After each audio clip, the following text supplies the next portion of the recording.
মধ্যপ্রাচ্যের পরিস্থিতি দিন দিন আরও উত্তপ্ত হয়ে উঠছে। সাম্প্রতিক ঘটনাবলিতে ইরান ও যুক্তরাষ্ট্রের মধ্যে উত্তেজনা নতুন মাত্রা পেয়েছে। ব্যর্থ কূটনৈতিক আলোচনা, সামরিক অভিযান এবং পাল্টা হামলার কারণে অঞ্চল জুড়ে অস্থিরতা তৈরি হয়েছে। ট্রাম্পকে দায়ী করছে ইরান। ইরানের পক্ষ থেকে যুক্তরাষ্ট্রের সাবেক প্রেসিডেন্ট ডোনাল্ড ট্রাম্পকে বর্তমান পরিস্থিতির জন্য দায়ী করা হয়েছে। ইরানের জাতীয় নিরাপত্তা পরিষদের সচিব আলী লারিজানি এক সাক্ষাৎকারে বলেন, যুক্তরাষ্ট্রের ভুল নীতির কারণে এই সংঘাত তৈরি হয়েছে এবং এর জন্য ওয়াশিংটনকে মূল্য দিতে হবে।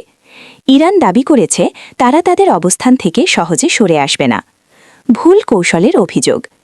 ইরানের অভিযোগ, যুক্তরাষ্ট্র ভেবেছিল অন্য দেশগুলোর মতো একই ধরনের চাপ প্রয়োগ করে ইরানকে নতি স্বীকার করানো যাবে, কিন্তু সেই কৌশল উল্টো পরিস্থিতিকে আরও জটিল করে তুলেছে এবং যুক্তরাষ্ট্র নিজেই এখন কৌশলগত চাপে পড়েছে বলে দাবি তেহরানের। ব্যর্থ পরমাণু আলোচনা। উত্তেজনার অন্যতম কারণ সাম্প্রতিক পরমাণু সংলাপের ব্যর্থতা। ফেব্রুয়ারির শুরু থেকে প্রায় ৩ সপ্তাহ ধরে তেহরান ও ওয়াশিংটনের মধ্যে আলোচনা চললেও শেষ পর্যন্ত কোনো সমঝোতায় পৌঁছানো যায়নি। ফলে কূটনৈতিক সমাধানের পথ আপাতত বন্ধ হয়ে গেছে। সামরিক অভিযান ও পাল্টা হামলা।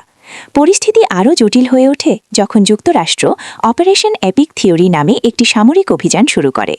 প্রায় একই সময়ে ইসরায়েল অপারেশন রুয়ারিং লাইন নামে ইরানের বিরুদ্ধে সামরিক পদক্ষেপ নেয়। এর জবাবে ইরান মধ্যপ্রাচ্যের বিভিন্ন অঞ্চলে অবস্থিত মার্কিন সামরিক ঘাঁটি এবং ইসরায়েলের গুরুত্বপূর্ণ লক্ষ্যবস্তিতে ড্রোন ও ক্ষেপণাস্ত্র হামলা চালানোর দাবি করেছে। সামগ্রিক পরিস্থিতি।